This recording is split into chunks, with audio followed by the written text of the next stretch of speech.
नमस्कार साथियों, आप सभी का जीएस भाई प्रेम चौहान यूट्यूब चैनल पर स्वागत है।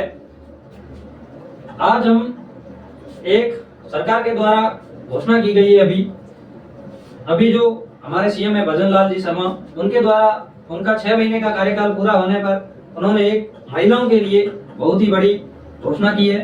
उन्होंने बताया कि आने वाली रीट भर्ती परीक्षा में, रीट भर्ती ग्रेड 3 में, तृतीय श्रेणी अध्यापक भर्ती परीक्षा में महिलाओं को जो पहले 30% आरक्षण दिया जा रहा था, उसको बढ़ाकर 50% कर दिया जाएगा।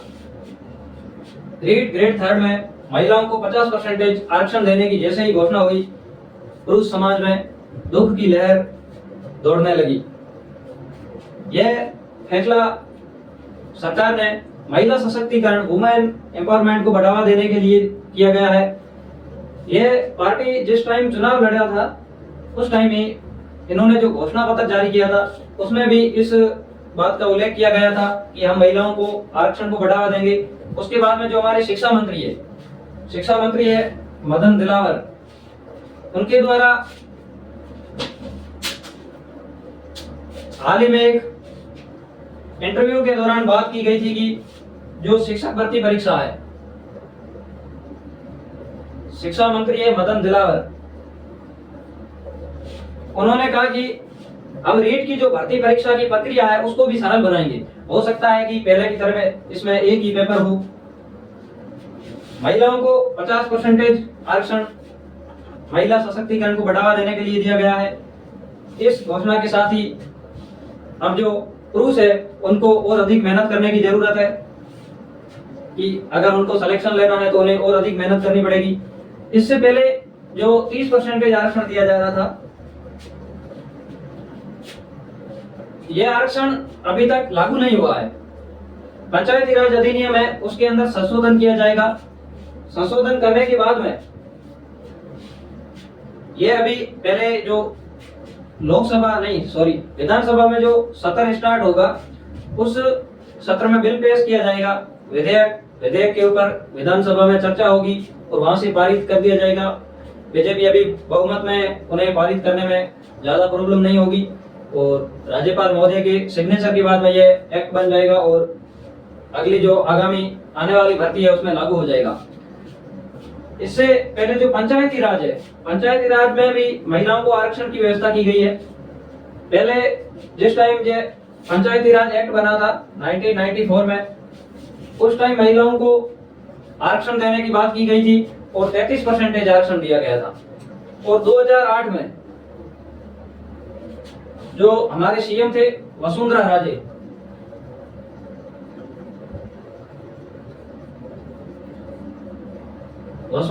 के द्वारा 2008 में 33% आरक्षण को बढ़ाकर 50% कर दिया था।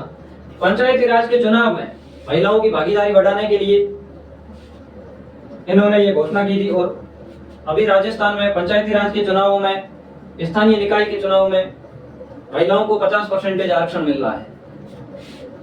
यह एक तरह से पुरुषों के लिए बहुत ही दुख की खबर है। उन्हें और अधिक मेहनत करने की जरूरत पड़ेगी, क्योंकि जितने पद थे अब उनमें से 50% पद है जो महिलाओं के लिए रिजर्व हो चुकी है। अभी कुछ लोगों के द्वारा सरकार का विरोध करने का या इस मामले को हाईकोर्ट में ले जाने का कार्य भी किया जाएगा, लेकिन कुछ नहीं होगा।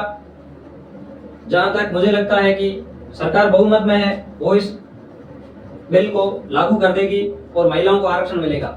आरक्षण मिलना भी जरूरी है। ये तो अभी सिर्फ एक ही भर्ती परीक्षा में मिल रहा है। आप सोचिए कि जितने भी भर्ती गवर्नमेंट की जॉब है, उनमें कुछ दिनों में सभी भर्तियों में लागू कर दिया जाएगा 50%, क्योंकि महिलाओं की आबादी पुरुषों की दोनों की बराबर है। जितना अधिकार महिलाओं का है उतना ही पुरुषों का है। इन दोनों को समान रखने के लिए, समानता का अधिकार देने के लिए धीरे धीरे आने वाली सभी भर्ती परीक्षाओं में लागू कर दिया जाएगा। लेकिन सबसे बड़ा दुख एक है कि महिलाओं को आरक्षण देने के लिए जो लोकसभा में बिल पेश किया गया था, महिलाओं को आरक्षण के लिए,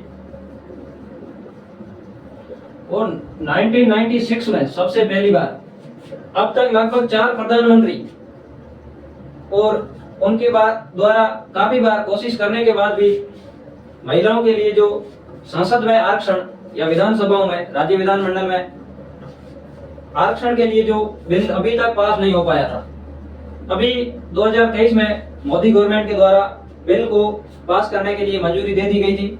हो सकता है कि इस साल या इसके बाद में 2025 में महिलाओं को विधानमंडल या लोकसभा के, राज्यसभा के, संसद के चुनावों में आरक्षण की व्यवस्था कर दी जाए।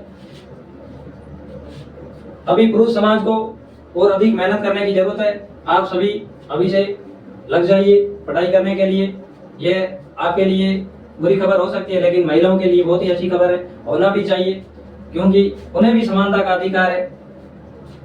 आप सभी को यह सेशन कैसा लगा आप कमेंट करके बता सकते हो। चैनल को लाइक, सब्सक्राइब और शेयर कीजिए। धन्यवाद। सब्सक्राइब करना बिल्कुल भी मत भूलिएगा। नंबर 1